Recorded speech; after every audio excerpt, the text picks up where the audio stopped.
اقیم الصلاۃ، بھائی نماز پڑھو. اللہ تعالیٰ چاہتا تو نماز کے فرائض بھی بیان کر دیتا، چاہتا تو نماز کے واجبات بھی بیان کر دیتا، نماز کے ارکان بیان کر دیتا کہ بھائی پہلے تم نے اللہ اکبر کہہ کر کھڑا ہونا ہے، پھر تم نے قیام کرنا ہے، قرات کرنی ہے، رکوع کرنا ہے، سجدہ کرنا ہے، تشہد کرنا ہے، سلام پھیرنا ہے. اللہ تعالیٰ یہ ساری چیزیں چاہتا تو بیان کر نہیں سکتا تھا؟ کر سکتا تھا نا. لیکن صرف اتنا ہی کہہ دیا اقیم الصلاۃ کہ پڑھو نماز. یا اللہ کیسے پڑھیں؟ فرمایا مدینے والے کو دیکھو.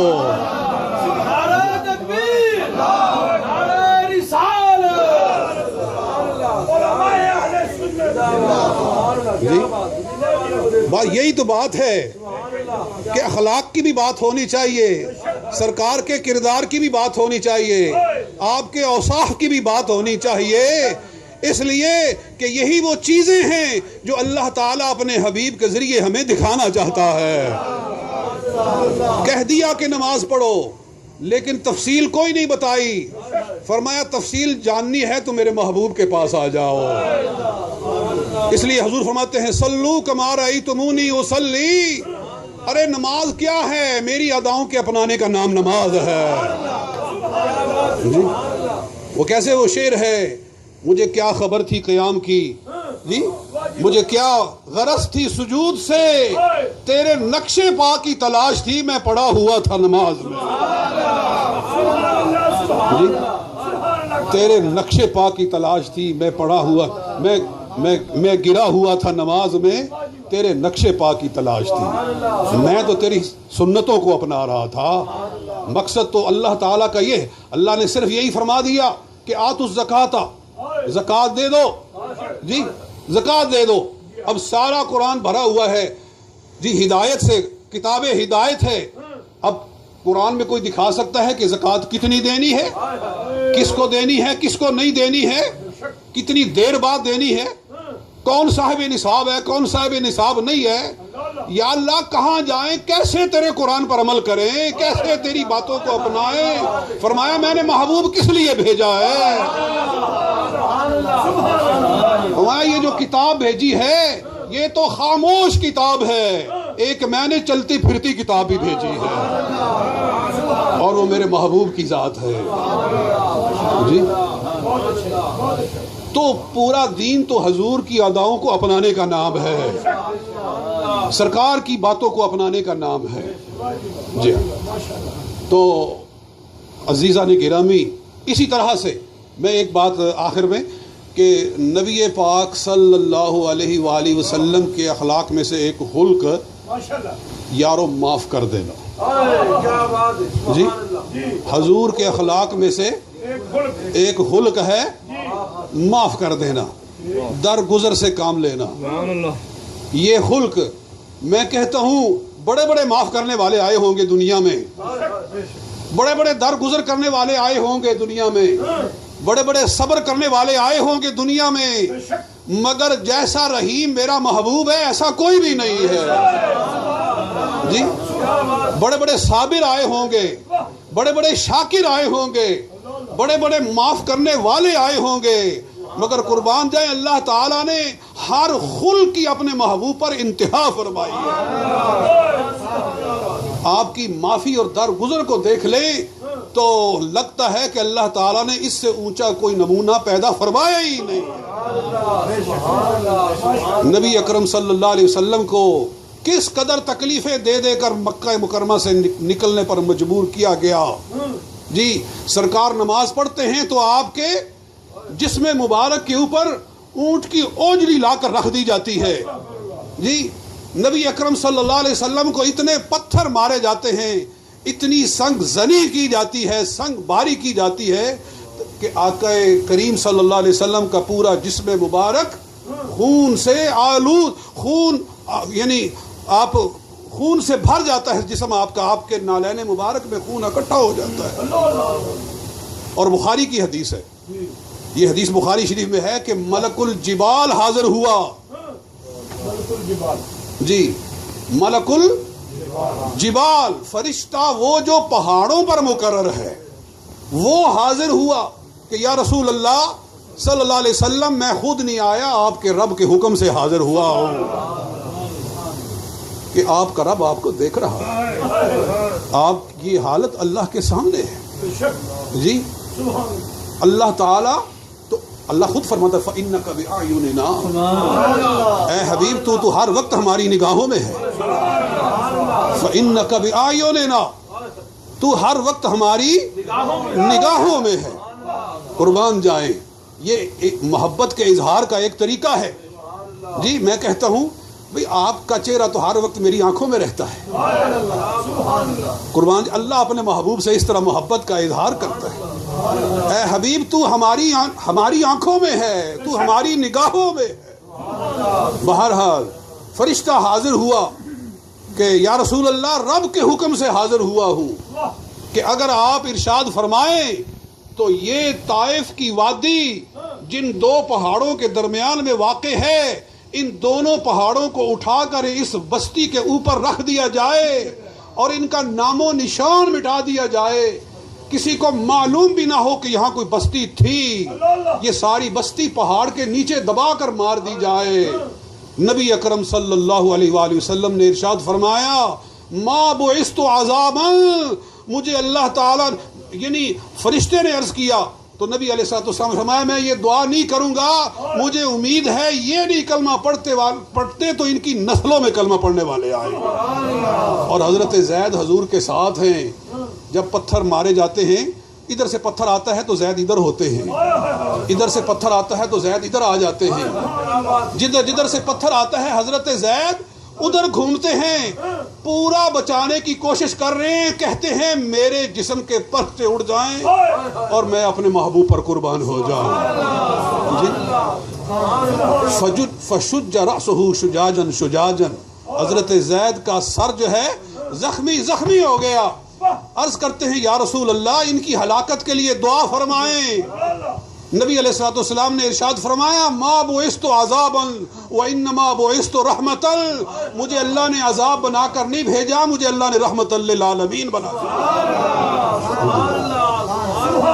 بھرے تھے آج ان کی جھولیوں میں، بھرے تھے آج ان کی جھولیوں میں سنگ باری کو، نشانہ لے رہے تھے آج وہ محبوب باری کو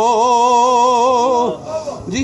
اتنا مارا آپ پر پتھر برسائے کہ سرکار زخمی ہو گئے۔ حضرت زید عرض کرتے ہیں تو فرماتے ہیں میں تو رحمت للعالمین بن کر آیا ہوں۔ کہا یا رسول اللہ دعا فرمائیں۔ حضور نے فرمایا چلو اٹھاؤ ہاتھ دعا کرو۔ جب دعا فرمائی تو فرمایا اللہم اہد قومی، اے اللہ میری قوم کو ہدایت عطا فرما دے۔ یہ سن کر رحمت للعالمین ہنس کے فرمایا، یہ سن کر رحمت للعالمین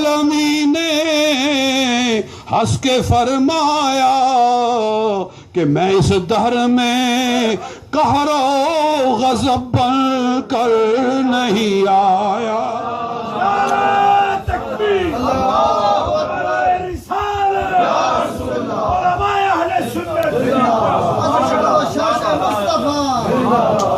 سبحان اللہ۔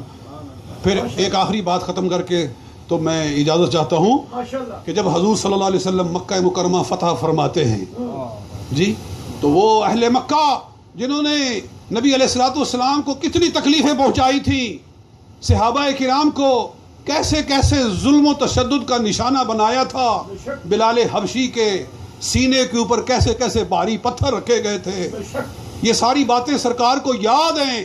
مگر نبی علیہ الصلوۃ والسلام جب نماز پڑھ کے کعبہ شریف کے اندر باہر نکلتے ہیں تو آپ کعبہ کے دروازے کے اندر کھڑے ہو جاتے ہیں، ایک ہاتھ سے آپ نے کعبہ کی اس دہلیز کو پکڑا ہوا ہے، اس حصے کو پکڑا ہوا ہے، دوسرے ہاتھ سے دوسری طرف رکھا ہوا ہے، کعبہ شریف کے دروازے کے اندر نبی علیہ الصلوۃ والسلام کھڑے ہیں، 2 رکعت نفل پڑھ کے آپ باہر تشریف لائے ہیں۔ وہ سارے کفار جو نبی علیہ الصلوۃ والسلام کو ستایا کرتے تھے، اور صحابہ کرام پر ظلم و تشدد کے پہاڑ توڑا کرتے تھے، وہ سارے لائن میں کھڑے کیے گئے ہیں، سب کو کھڑا کیا گیا ہے۔ ایک اشارہ ہو تو ان کی گردنیں اڑائی جا سکتی ہیں، ایک اشارہ ہو تو ان کے جسموں کے ٹکڑے کیے جا سکتے ہیں۔ حضور ارشاد فرماتے ہیں مجھے بتاؤ تم کیا توقع رکھتے ہو کہ آج میں تم سے کیا سلوک کروں گا؟ کیا توقع ہے تمہاری کہ میں تم سے کیا سلوک کروں گا؟ کہتے ہیں اخن کریم وابن اخن کریم، اے پیارے مصطفیٰ آپ ہمارے کرم نواز بھائی ہیں اور کرم نواز بھتیجے ہیں، یعنی اگر ہمارے ہم عمر ہیں تو ہمارے کرم نواز بھائی ہیں، اور اگر ہم آپ سے بڑے ہیں عمر کے لحاظ سے تو آپ ہمارے کرم نواز بھتیجے ہیں۔